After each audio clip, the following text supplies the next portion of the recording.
Bonjour à tous, bienvenue dans cette nouvelle vidéo, bienvenue sur JLS Drive.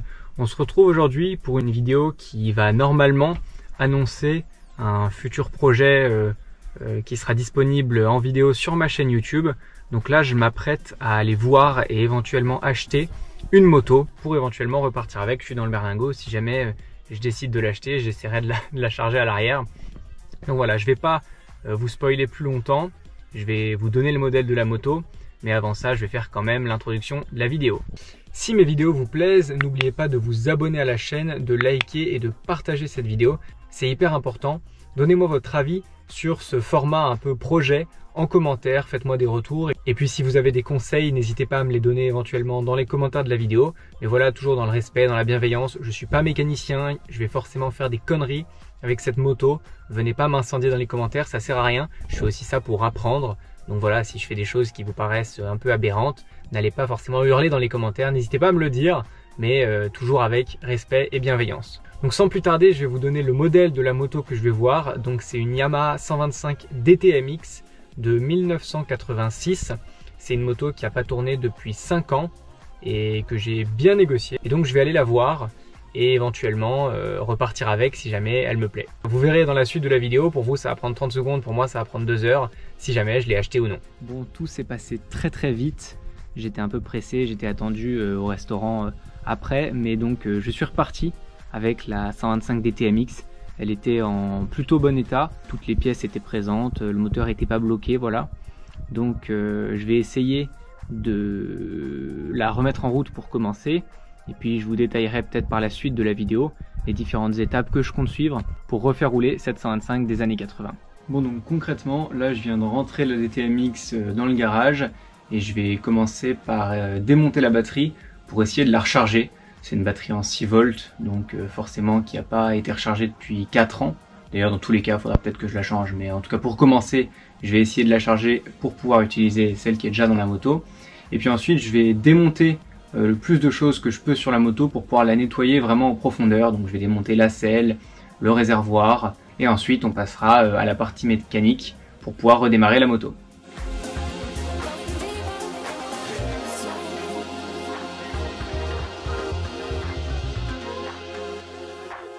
Le chargeur il indique 0, donc la batterie doit être trop vieille ou trop morte.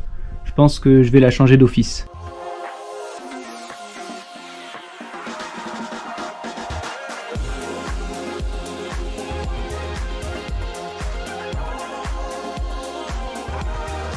Maintenant que j'ai bien dépoussiéré la moto, je ferai un lavage un peu plus poussé plus tard, mais pour l'instant voilà, je voulais retirer la poussière, il y avait parfois des petits trucs qui étaient accrochés, qui pendouillaient. Ça c'est fait, maintenant on va passer au démontage de la selle et puis ensuite je vais essayer de démonter le réservoir.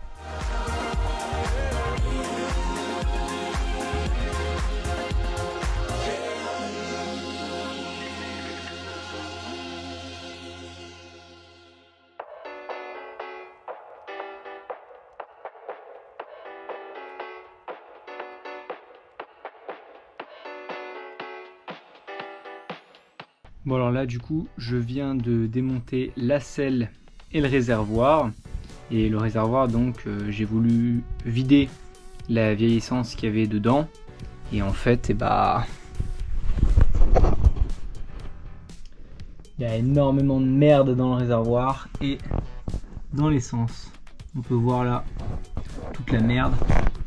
Et puis même quand je secoue le réservoir on entend du bruit. Alors je sais pas ce que c'est mais j'ai peur que ce soit du dépôt quoi, de peut-être la corrosion, j'en sais rien, qui se balade dans l'essence, enfin dans le réservoir du coup maintenant. Donc là j'ai mis le réservoir dehors pour que l'essence finisse de s'évaporer. Et puis il va falloir trouver un moyen de le nettoyer complètement et peut-être même de faire un traitement contre la corrosion. Je vais voir un peu par la suite ce que je fais, mais en tout cas il y a un gros boulot à faire sur le réservoir. Bon donc maintenant je vais essayer de mettre un peu d'essence dans le cylindre.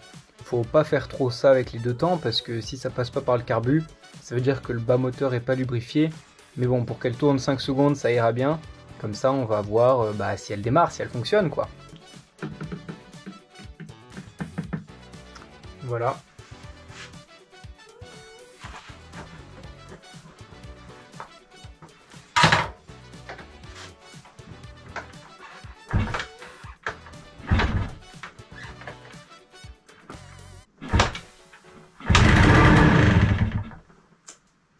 voit qu'elle craque, donc c'est que ça fonctionne. Donc maintenant il va falloir faire toutes les étapes dans le bon ordre pour la remettre en route correctement et qu'elle tourne un peu plus longtemps qu'une demi-seconde. Pour faire un petit point un peu sur l'état de la moto, puisque je compte faire dessus, donc là ma priorité c'est de la redémarrer. Pour faire ça, là je viens donc de démonter la selle, le réservoir. Une fois que le réservoir sera propre, je ferai 2-3 petits trucs sur la moto, mais j'essayerai de la redémarrer avec l'essence qui arrive du réservoir et qui passe par le carburateur. Et donc pour ça, il faut que je restaure, entre guillemets, en tout cas que je nettoie vraiment le réservoir d'essence pour pouvoir le rebrancher au carburateur et voir si le carburateur fonctionne. Une fois que la moto sera redémarrée et que tout ça sera fait, je ferai une grosse révision, donc une vidange de la boîte de vitesse. L'objectif pour l'instant, c'est voilà, de la redémarrer, qu'elle roule de façon pérenne, entre guillemets, et que je puisse après l'emmener au contrôle technique. Mais ça pareil, j'en parlerai plus tard, ce sera peut-être l'objet d'une vidéo complète. Ok, donc là je viens de nettoyer l'intérieur du réservoir au tuyau d'arrosage. Il y avait énormément de dépôts. Je sais absolument pas ce que c'était, si c'est du dépôt lié à la corrosion ou juste du dépôt lié à de la vieille essence qui aurait fermenté, j'en sais rien, bref c'était dégueu. Donc là je vais remonter le robinet d'essence ici pour reboucher le réservoir et ensuite je mettrai de la boisson gazeuse qui ressemble à du Coca-Cola dedans. J'ai vu qu'apparemment ça aidait pour la corrosion. Je sais absolument pas si ça va marcher ou quoi, c'est complètement expérimental comme expérience, mais bon, de toute façon, ça peut pas faire bien pire que l'état actuel du réservoir, quoi.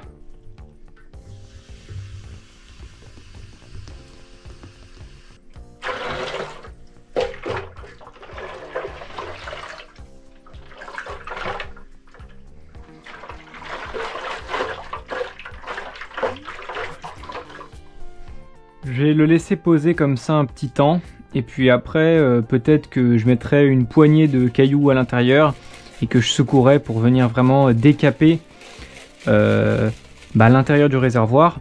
Et donc là demain je vais aller acheter de la durite d'essence pour refaire le circuit parce que celle qui part du robinet elle est complètement sèche et puis même celle qui va... Il y a une durite qui va du robinet d'essence à ce filtre et une durite qui va du filtre au carburateur. Et là c'est pareil, la durite elle est toute dure, ça bouge à peine, alors que c'est censé être souple. Donc voilà, je vais acheter de la durite d'essence pour refaire un peu ce petit circuit là. Et puis peut-être que je referai aussi le circuit d'huile. Là il y a une durite qui est moins sèche, mais bon, tant qu'à faire, peut-être autant tout refaire. Donc voilà un peu pour la prochaine étape. Et puis après je remettrai, donc là je vais rincer correctement le réservoir, remettre de l'essence dedans. Et puis le remettre sur la moto et essayer de démarrer pour voir si le carbu est en état de fonctionner ou pas. J'ai acheté ça aujourd'hui, donc de la durite d'essence, mais évidemment elle va pas sur le robinet, elle va pas non plus sur l'espèce de porte-filtre. Quand on compare avec l'ancienne, il faut que je retourne demain en rechercher. Ça aussi, j'ai vu qu'ils en vendaient. Ça a l'air d'être de la merde et vu que le réservoir est pas dans sa meilleure forme, je vais le changer et mettre un vrai truc avec un vrai filtre. Je pense que ça sera vraiment mieux pour éviter qu'il y ait des merdes qui arrivent dans le carburateur. Donc ça, ça dégage. Et puis ça, du coup, je l'ai nettoyé. Voilà. Je vais le garder parce qu'il est d'origine et puis il fonctionne très bien. Mais voilà, il fallait que je nettoie un peu cette espèce de petite crépine là. J'ai pu le faire, donc ça c'est plutôt cool. Le réservoir, donc j'ai mis des cailloux dans le coca, je l'ai secoué et puis je l'ai rincé vraiment une dizaine de fois quoi, pour vraiment évacuer toute la merde. Là il m'a l'air assez propre à l'intérieur, je suis en train de le laisser sécher et puis je le nettoierai évidemment à l'essence. Et autre chose que j'ai découvert, ça c'est pas cool par contre, je sais pas si on va bien voir à la caméra, le pneu il est tout craquelé, donc juste ici, et puis là aussi il est vachement craquelé. Donc voilà, ça j'avais pas vu, je pense qu'il faudra donc que je change le pneu avant le CT. J'imagine que c'est pareil derrière, j'ai même pas regardé. Bon, c'est pas très grave, mais voilà, c'est une chose de plus à prévoir pour remettre la DTMX en état. Après mon échec d'hier avec cette durite trop petite qui m'a coûté bien trop cher pour ce que c'est, j'ai été trouver de la bonne durite. Et quand on regarde, c'est exactement le même diamètre. Donc ça c'est cool. Et puis il y avait ce truc tout pourri là. Du coup j'en ai racheté un. J'ai trouvé ça et c'était pas très cher, ça fitait bien. Donc voilà. Donc là l'étape d'aujourd'hui c'est quoi? C'est de complètement rincer l'intérieur du réservoir, donc avec de l'essence propre. Il y a eu du coca, je l'ai rincé à l'eau, donc voilà. Le nettoyer à l'essence pour terminer, ça va à mon avis lui faire du bien. Et ensuite remonter le circuit d'essence, donc le robinet, le filtre, et brancher le tout au carburateur. Et espérer, normalement s'il n'y a pas de problème, qu'elle démarre. Donc voilà. Je vais commencer par nettoyer le réservoir avec de l'essence. Et puis ensuite, je referai le circuit, je couperai la durite, etc.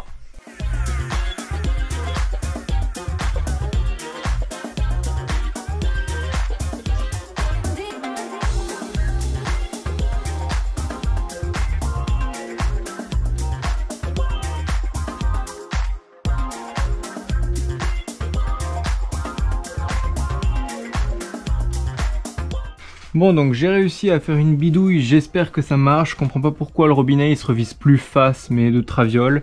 Tant pis, ça me fait chier. Donc là on va prendre la durite, il faut pas qu'elle soit trop longue, hein. On va la couper. Faut vraiment pas qu'elle soit trop longue, hein. Donc on va faire quelque chose comme ça. Tac. Et on va mettre ça dans quel sens? Je sais pas.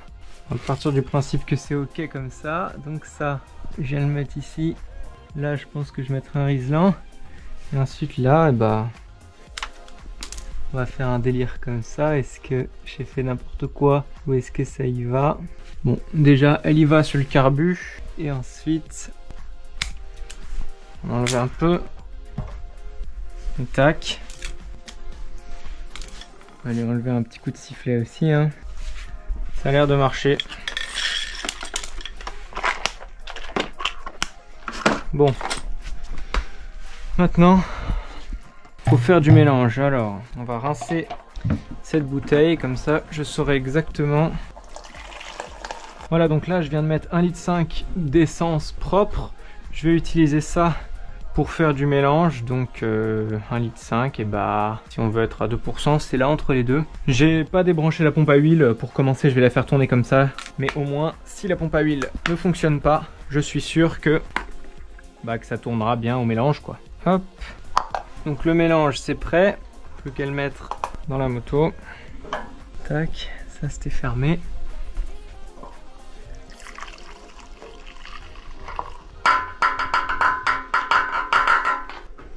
Quand même se permettre de remettre ça. Et puis on peut se mettre en réserve.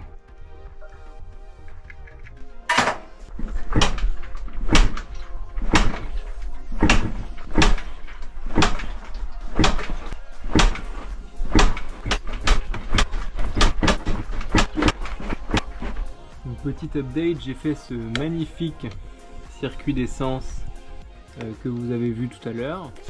Et l'essence arrive bien au carburateur, je le voyais à travers le filtre. Mais la moto n'a pas démarré. Et pourtant quand je mets de l'essence dans le puits de bougie, elle démarre. Donc pour moi il y a un problème au niveau du carburateur. Donc je vais essayer de le démonter, j'espère que c'est pas trop compliqué, pas trop inaccessible. Et puis on va voir. Je pense que les gicleurs sont bouchés. Vu la quantité de merde qu'il y avait dans le réservoir, ça m'étonnerait pas que les gicleurs soient bouchés. Petit système D, mais on y voit déjà un peu plus clair. Donc pour démonter les carburateurs, il y a un collier ici et un collier ici, j'ai l'impression, pour démonter le carburateur. J'espère que ça va pas être trop compliqué. Là on voit vachement bien mon beau circuit d'essence. En fait on voit mieux par ce côté-là. Donc voilà, il y a une vis juste ici. Et l'autre qui est juste là. Bon, donc voilà, je viens de déposer le carbu. C'était pas très compliqué, il a fallu que je tire un peu juste là derrière, la pipe entre la boîte à air et le carbu. Puis il est venu assez facilement. Bon en fait il s'avère que c'est pas très compliqué à démonter. Il faut dévisser ça. Puis là il y a tout ça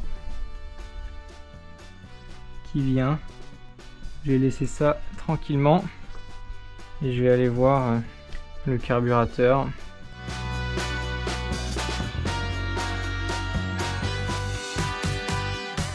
Ok, donc la cuve qui est ici, elle voulait pas venir. J'ai tapé tout doucement avec un marteau et elle est venue. Donc là, c'est un peu dégueu. Je vais essayer de nettoyer. Et puis là, on a le gicleur principal et le gicleur de ralenti, je crois. Si c'est le gicleur principal, en effet, on voit là, qu'il est dégueulasse. Donc ce serait logique que la moto démarre pas. Après, une histoire de hauteur de flotteur qu'il faudrait que je contrôle. Je sais pas bien. Je vais essayer de continuer à lire dans la revue technique. Mais en tout cas, voilà. J'ai pu déboucher le gicleur principal. Là, je l'ai mis dans l'essence. Par contre, le gicleur de ralenti, j'arrive pas à le déboucher. Et j'ai essayé avec des petites aiguilles et tout, mais ça marche pas. Donc je l'ai mis dans l'essence en espérant que ça aide un peu à le nettoyer. Et puis j'ai mesuré la hauteur des flotteurs là. Mais je sais pas si je l'ai fait correctement. Si jamais je l'ai fait correctement, c'est la bonne mesure. Mais comme je suis pas sûr que ça soit fait correctement, je sais pas. Je vais essayer de me renseigner peut-être un peu plus en détail pour voir. J'ai réussi à nettoyer les deux gicleurs. Je sais pas si on va voir, mais ouais, voilà, on voit. On arrive à voir. Idem pour le gicleur principal. Tac. Donc maintenant je vais essayer de remonter tout ça sur la moto et voir si ça démarre. J'ai remonté la cuve en espérant que j'ai pas à le redémonter parce que ça arrive souvent. Ensuite là il y a un petit truc qu'il faut mettre dans le bon sens. Voilà. Et là il suffit normalement de revisser ça pour ces durites. Elles sont vraiment trop dures. Est-ce que en longueur j'ai assez ou pas? En longueur j'ai assez. On va aller faire un chouille plus court. Et est-ce que j'ai assez pour celle-là ou pas? On va garder ça pour l'autre. Puis je sais pas, on va essayer de couper ça en deux. Donc il y en avait une ici. Plus exactement où elles allaient, mais enfin on va dire que c'est déjà pas mal comme ça. En démontant les deux fixations de la boîte à air, j'ai réussi à remettre en place le carbu avec là-bas sa petite durite qui va je sais pas trop où, et de ce côté là on voit donc les deux durites neuves, la durite qui va de la pompe à huile au carbu et la durite de je sais plus trop quoi, soit celle de débordement soit celle d'aération que j'ai remplacée aussi avec ma durite trop petite afin de la rentabiliser tout simplement. Donc là je vais essayer de remettre les colliers, fixer la boîte à air et puis ce sera déjà pas mal.